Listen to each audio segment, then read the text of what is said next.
రేపు మార్చి 14వ తారీఖున జనసేన పార్టీ ఆవిర్భవించి 12 వసంతాలు పూర్తి చేసుకుని ఆ సందర్భంగా ఒక మంచి సభను ఏర్పాటు చేయాలని పార్టీ అధ్యక్షుల వారి నిర్ణయం మేరకు ఆయన గెలిచినటువంటి నియోజకవర్గంలోనే పిఠాపురంలో భారీ ఎత్తున ఆవిర్భావ సభని ఏర్పాటు చేస్తున్నాం. రాష్ట్ర ప్రజలందరూ కూడా ఏదైతే జనసేన పార్టీ ఒక ఆశయం కోసం ఈ రాష్ట్రంలో ఆవిర్భవించిందో ఆ దిశగానే ఆయన 25 సంవత్సరాల ప్రస్థానం పెట్టుకున్న ఆ దిశలో 10 సంవత్సరాల తర్వాత ఈ రాష్ట్రంలో ఒక మార్పు రావటం, ఆ మార్పు ప్రజలకు మంచి జరిగే విధంగా ముందుకెళ్తున్న తరుణంలో జరుగుతున్నటువంటి సభకి రాష్ట్ర వ్యాప్తంగా ఉన్నటువంటి ప్రజలందరూ కూడా హాజరవ్వాలని చెప్పేసి అందరినీ కూడా కోరుకుంటూ,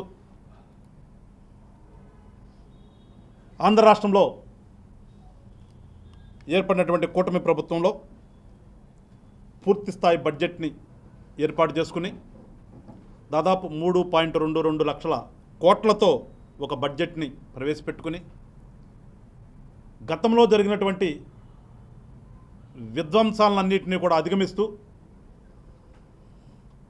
ఒక మంచి నిర్మాణాత్మక దిశగా ముందుకెళ్తున్నటువంటి ఈ తరుణంలో కూటమిలో ఉన్నటువంటి నాయకులు కానీ ప్రజల ఆలోచన కానీ ఒక మంచి జరుగుతుంది ఈ రాష్ట్రంలో అని ప్రజలు అనుకుంటున్న తరుణం. అలానే ప్రజలకు మంచి చేయాలి, పెద్ద మ్యాండేట్ ఇచ్చారని చెప్పేసి నాయకులందరూ కూడా ఆలోచన చేస్తూ దానికి ఏ రకంగా అడుగులు కావాలో ఆ రకంగా అడుగులేస్తూ వెళుతున్నటువంటి తరుణంలో పవన్ కళ్యాణ్ గారు గతంలో చెప్పారు, నాయకులందరూ కూడా గత తాలూకు వారసత్వాన్ని, గత తాలూకు వాసనల్ని వదిలిపెట్టేసేసి మీరందరూ కూడా ప్రజల కోసం పనిచేయండి, మీకు అండగా మేముంటాం అని చెప్పేసి చెప్పడం కూడా జరిగింది. కానీ చూస్తున్నాం గత కొన్ని రోజుల నుంచి కొన్ని శాఖల్లో అధికారుల యొక్క నిర్లక్ష్యం కానీ తప్పిదాల వల్ల కానీ ప్రభుత్వానికి చెడ్డ పేరు వచ్చే విధంగా మీడియాలో చూస్తూ ఉన్నాం. మరీ ముఖ్యంగా ఫైబర్ నెట్, ఆ ఫైబర్ నెట్లో ఆ రోజున గవర్నమెంట్లో ఒక మంచి ఆలోచనతో, ఒక సదుద్దేశంతో ఒక కార్పొరేషన్ ఏర్పాటు చేసి Andhra Pradesh private state fibre limited అని చెప్పేసి Andhra Pradesh state fibre net limited అనే ఒక కార్పొరేషన్ని ఏర్పాటు చేసి గ్రామీణ ప్రాంతాల్లో ఉండే ప్రజలందరికీ కూడా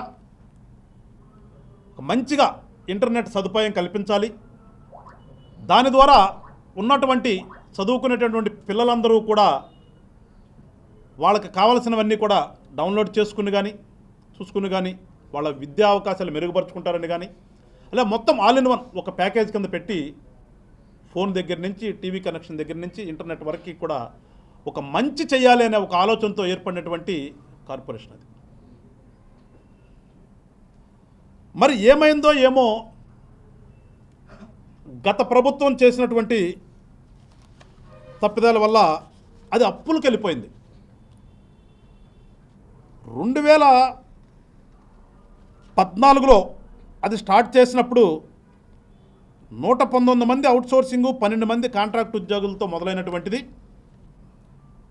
దాని తర్వాత అది నిర్వహణ కోసం టెరాసాఫ్ట్కి ఇస్తే వాళ్ళు కొంతమందిని అపాయింట్ చేసుకుని దాదాపు 400-500 దాకా అపాయింట్ చేసుకుని చేసినటువంటి ఈ సంస్థ 2019లో గవర్నమెంట్ మారిన తర్వాత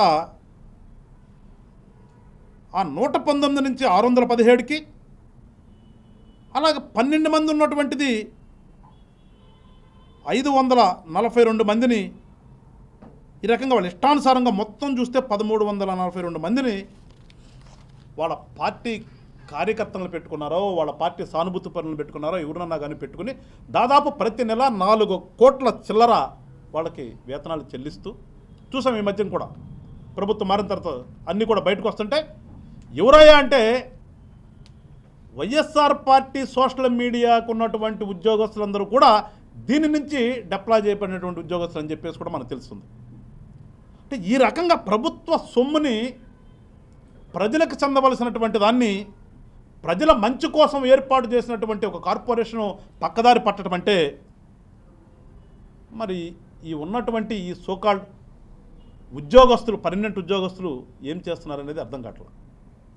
దానికోసం పవన్ కళ్యాణ్ గారు రాగానే చెప్పారు, మీరు మీ పని చేయండి, మీకు ఏమైనా ఇబ్బంది వస్తే మిమ్మల్ని కాపాడటానికి ప్రజాప్రతినిధులుగా మేము ఉన్నామని చెప్పిన మాట కూడా కేవలం ఇదే, వీళ్ళు మారమనే. అంటే వాళ్ళందరూ కూడా విఘ్నులని చెప్పేసేసి వాళ్ళకి కొంచెం కటువుగా చెప్తే ఇబ్బంది పడతారని చెప్పేసి చాలా స్మూత్గా చెప్పారు పవన్ కళ్యాణ్ గారు.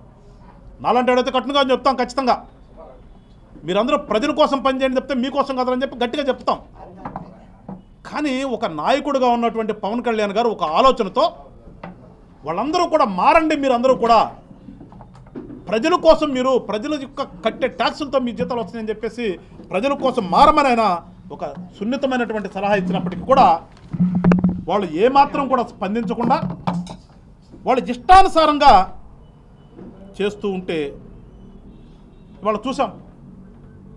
ఆ కార్పొరేషన్కి పెట్టినటువంటి చైర్మన్ గారు కూడా మారవలసినటువంటి పరిస్థితి వచ్చింది. వాళ్ళ మారటం మీన్స్ రిజైన్ చేసి వెళ్ళిపోయే పరిస్థితి దాకా వచ్చింది. అంటే దీంట్లో పనిచేస్తున్నటువంటి ఈ సోకాళ్ళ ఐఏఎస్ ఆఫీసర్ల యొక్క దాన్ని ఏమనాలి, దాన్ని ప్రభుత్వంలో ఉన్నాం తప్పిదమనాలనా, నిర్లక్ష్యం అనాలనా, లేకపోతే ఏమో గతంలో వాసనలు ఇంకా వీళ్ళ దగ్గర పోలేదనాలనా? ఒక ప్రజలకి మంచి కోసం ఏర్పాటు చేసినటువంటి ఒక సంస్థ ఇష్టానుసారంగా ఒక పార్టీ, ఒక రాజకీయ పార్టీ వాడుకోవటమే కాకుండా దాంట్లో చూస్తే దాదాపుగా అప్పులు చూస్తే గత ప్రభుత్వంలో 642 కోట్లు, తర్వాత ప్రభుత్వంలో 892 కోట్లు, అంటే దాదాపుగా 1400 నుంచి 1500 కోట్లు అప్పు కనిపిస్తుంది.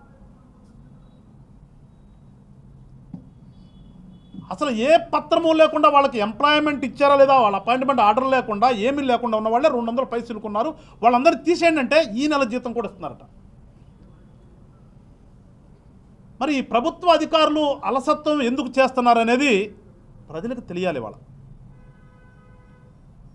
1500 కోట్లు ఖర్చు చేస్తే ఈ రాష్ట్రంలో చాలా పల్లెటూళ్ళు బాగుపడతాయి. ఇవాళ పల్లెటూళ్ళకు రోడ్లు లేవని చెప్పుకుంటున్నాం, ఇవాళ అందరికీ తెలుసు ఎక్కడ వచ్చిన గుంటలని. ఆ 1500 కోట్లతో చాలా పల్లెటూళ్ళు బాగుపడేటువంటి పరిస్థితి ఉన్నప్పటికీ కూడా ఓవరాల్గా పల్లెటూళ్ళన్నీ బాగుపడాలని ఒక మంచి ఆలోచనతో ఒక సంస్థను పెడితే ఆ సంస్థ ఇవాళ ఇష్టానుసారంగా ప్రవర్తిస్తూ ఉంది, ప్రజల్లోకి వచ్చిందంటే అధికారులారా మేల్కోండి. మీరు ప్రజల కోసం పనిచేయండి, మీకోసం కాదు. మీ సొంతాల కోసం చేయాలంటే మీరు ఉద్యోగానికి రిజైన్ చేసి ఏదో కాంట్రాక్ట్ పని చేసుకోండి వెళ్ళి, ఎవరు మిమ్మల్ని ఏమనం. మీరు ప్రజల డబ్బు తీసుకుంటూ మీ ఇష్టానుసారం చేస్తూ ప్రభుత్వంలో ఉన్నటువంటి రాజకీయ పార్టీలకి మసి అంటగట్టే విధంగా మీరు కనుక ప్రవర్తిస్తే ఖచ్చితంగా మీరు కూడా దీనికి బాధ్యత వహించవలసి ఉంటుంది. ఎంతగా తప్పదేలు చేస్తున్నారంటే ఒక ఫైబర్ నెట్టే కాదు, వాళ్ళు చూశాను ఈ స్కూల్లో పిల్లలకి ఈ చిక్కీలు ఏవి పెడతారట, వీళ్ళకి మధ్యాహ్నం భోజన పథకం కింద పెట్టే దాంట్లో కూడా అర్హత లేని కంపెనీ గత ప్రభుత్వంలో ఆ పార్టీలో ఉన్నటువంటి ఎమ్మెల్యే గారి బంధువు వర్గానికి అందరికి కూడా దాదాపు 40 కోట్ల కాంట్రాక్టు అర్హత లేనటువంటిది. అర్హత ఉంటే మేము ఆ పార్టీని చెప్పదలుచుకునే అవసరం లేదు మాకు. అర్హత లేని గతంలో ఉన్నటువంటి వాళ్ళని తీసుకొచ్చి మీరు కూర్చోబెడతారంటే అదే చెప్పింది పవన్ కళ్యాణ్ గారు. అధికారులందరూ గత వారసత్వాన్ని గత వాసనని వదిలిపెట్టండి అని మళ్ళా కూడా పవన్ కళ్యాణ్ గారితో చెప్పించుకునేదాకా తెచ్చుకోకుండా ఉండాలని చెప్పేసి ఇవాళ కూటమి తరపున మేము ఇవాళ ఈ ప్రెస్ మీట్ ఏర్పాటు చేయడం జరిగింది. ఈ రాష్ట్రంలో ఒక మంచి కోసం కూటమి ప్రభుత్వం ఏర్పడింది తప్పితే స్వార్థం కోసం ఏర్పడింది కాదు. ఇక్కడ ప్రజలకు మంచి చేయాలని ప్రభుత్వం ఆలోచిస్తున్నప్పుడు ప్రభుత్వ ఉద్యోగులందరూ కూడా ప్రభుత్వంలో భాగస్వాములే కనుక మీరందరూ కూడా ఉన్నటువంటి ప్రభుత్వానికి బాసటగా ఉండి మంచిలో మీరు కూడా భాగస్వాములు వాళ్ళు తప్పితే గతంలో చెడులో మేము భాగస్వాములయ్యాం, మేము చెడుకొనే ఉంటాము అని మీరు కనుక అనుకుంటే ఖచ్చితంగా తీవ్ర పరిణామాలు ఎదుర్కోక తప్పదు. ఉన్నటువంటి ఉద్యోగస్తులందరూ కూడా మరీ హెచ్చరిస్తున్నాం కుటుంబ తరపు నుంచి. మీ వల్ల ప్రభుత్వానికి చెడ్డ పేరు వస్తే ఖచ్చితంగా దానికి మూల్యం మీరే చెల్లించుకోవాలి. మీకు ఒక అవకాశం ఇద్దామనే పవన్ కళ్యాణ్ గారు మారండి అని చెప్పిన మాట కూడా, కానీ ఈ రోజుకు కూడా అవే తప్పులు జరుగుతున్నాయి. సో ఇవన్నీ కూడా మీ బాధ్యత, ప్రజలకి తెలిసిన బాధ్యత మీ మీద ఉంది. ఫైబర్ నెట్లో జరుగుతున్నది కానీ ఇలాంటి కొన్ని కాంట్రాక్టులు పిల్లలకి ఇచ్చేటటువంటి ఫుడ్ కానీ కొన్ని కాంట్రాక్టులు మీరు ఇంకా కూడా అర్హత లేని వాళ్ళని గత ప్రభుత్వంలో ఉన్నటువంటి వాళ్ళని తీసుకొచ్చి కనుక మీరు వాళ్ళని అందరం ఎక్కించాలని దొడ్డిదారిని మీరు కనుక ప్రయత్నం చేస్తే ఖచ్చితంగా ఇబ్బందులు పాలవుతారు మీరందరూ కూడా. ఇప్పటికైనా మీరు మారి ఒళ్ళు దగ్గర పెట్టుకుని ప్రజల కోసం పని చేయండి అని చెప్పేసి జనసేన పార్టీ తరపు నుంచి మీ అందరికీ చెప్తున్నాం. ఖచ్చితంగా రాష్ట్ర ప్రజలందరికీ కూడా ఎప్పుడు జవాబుదారీతనంగా ఉండాలి అనేదే పవన్ కళ్యాణ్ గారి లక్ష్యం. ఆ లక్ష్యంతోనే ఇవాళ కూటమిలో ముందుకెళ్తున్నాను తప్పితే ఎవరికో ఒకరికి వంతబాడటం కోసమో ఒకరికి లబ్ధి చేకూర్చడం కోసమో జనసేన పార్టీ ఎప్పుడు ఉండదు.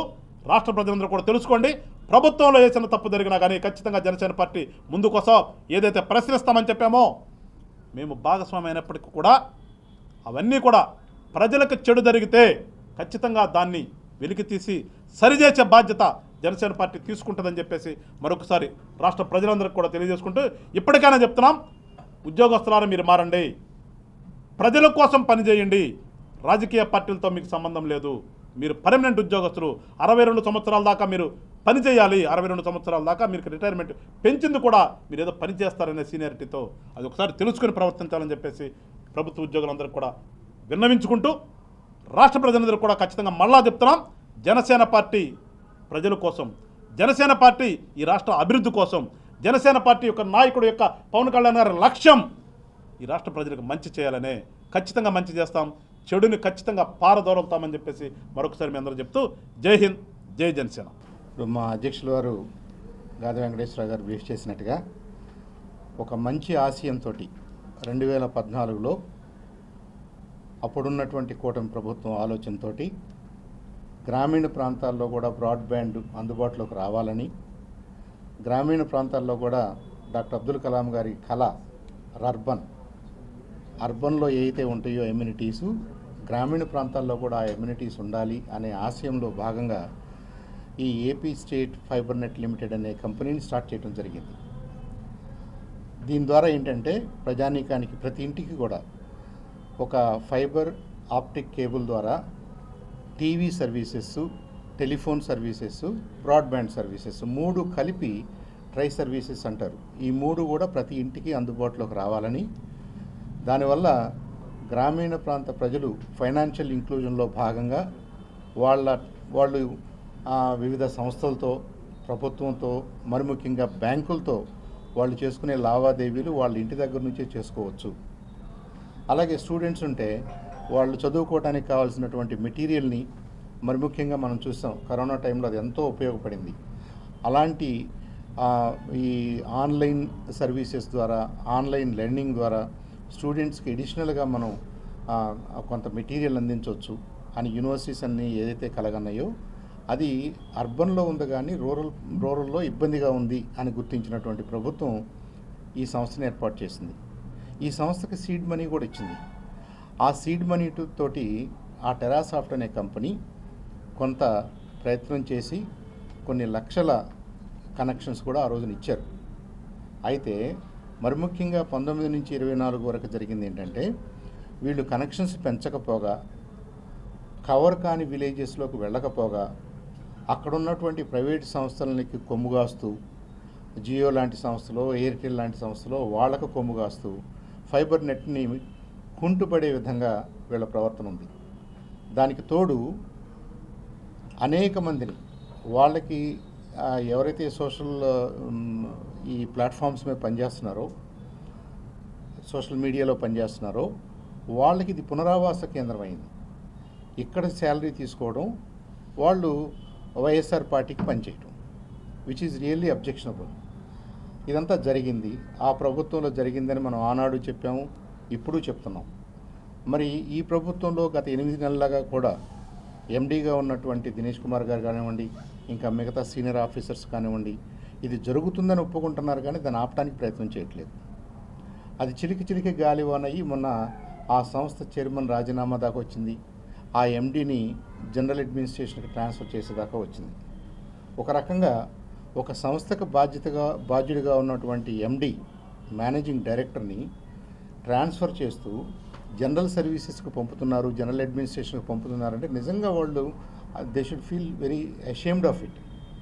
ఒక సంస్థని పెంచలేక, సంస్థని రన్ చేయలేక మీరు ఒక ఐఏఎస్ ఆఫీసర్గా ఉండి చేతులు ఎత్తేసారు అంటే అది మీ ఎఫిషియన్సీకి కూడా మరి అద్దం పడుతుంది. ఇప్పుడు కొత్తగా ఇంకో ఎండీ గారు వచ్చారు, ప్రవీణ్ ఆదిత్య అని. ఈయనైనా కనీసం ఆబ్జెక్టివ్గా మొత్తం ఎవరెవరు ఉన్నారు, ఎవరు త్రూ ప్రాపర్ ఛానళ్ళు, త్రూ ప్రాపర్ ప్రొసీజర్స్ ఎంప్లాయ్మెంట్ తీసుకున్నారు, వాళ్ళ అవసరమా, వాళ్ళల్లో కూడా కుదింపు ఏమైనా జరగాల, అది ఒక అంశం అయితే అసలు ఎలాంటి పేపర్ వర్క్ లేకుండా, ఎలాంటి రిక్రూట్మెంట్ ప్రొసీజర్స్ లేకుండా డైరెక్ట్గా శాలరీలు తీసుకుంటున్న వాళ్ళు ఉన్నారని ఎవరైతే చెప్తున్నారో ఆ 200 మంది ఏమో, వాళ్ళకి శాలరీ ఇవ్వటం అంటే దారినే పోయే వాళ్ళకి గవర్నమెంట్ ట్రెజరీలో నుంచి డబ్బులు ఇవ్వటమే, which is a criminal offence. కాబట్టి ఇది కంటిన్యూ అవ్వడానికి అవకాశం ఉండకూడదు.